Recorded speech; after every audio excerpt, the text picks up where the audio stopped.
দিদি, পশ্চিমবঙ্গের অবস্থা তো খুব খারাপ শুনছি।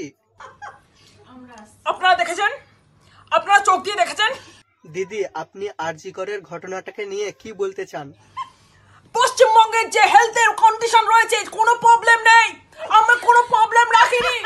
আমরা জায়গায় জায়গায় পুরো নেতাজি ইন্ডোর স্টেডিয়াম জুড়ে আমরা সেখানে পরিষ্কার ভাবে আমরা সমস্ত চিকিৎসার ব্যবস্থা করে দিয়েছি। পারবে পারবে কোনো স্টেট পারবে না, কোন রকম ভাবে পারার ক্ষমতাই নেই। আরে দিদি, পশ্চিমবঙ্গের অবস্থা খুবই খারাপ। হসপিটালের মধ্যে কি হচ্ছে দেখুন তো একবার। আমি জানি পশ্চিমবঙ্গ আস্তে আস্তে। হ্যাঁ দিদি, আমিও তো পশ্চিমবঙ্গের বাসিন্দা, কিন্তু এরকম শরীর নিয়ে কি বলতে চান আপনি?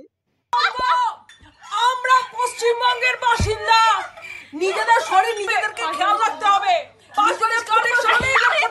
বলছি দিদি, এমনিতেই তো পশ্চিমবঙ্গে চাকরি নেই, তো কি করতে হবে একটু বলে দাও। চপ আর চা খেতে হবে। পারবে? হ্যাঁ দিদি, পারবো।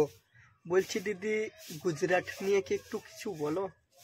তো বন্ধুরা, ভিডিওটা শুধুমাত্র মজার জন্য বানানো, কেউ সিরিয়াসলি নেবেন না। আর চ্যানেলে নতুন হলে চ্যানেলটা অবশ্যই সাবস্ক্রাইব করে দেবেন।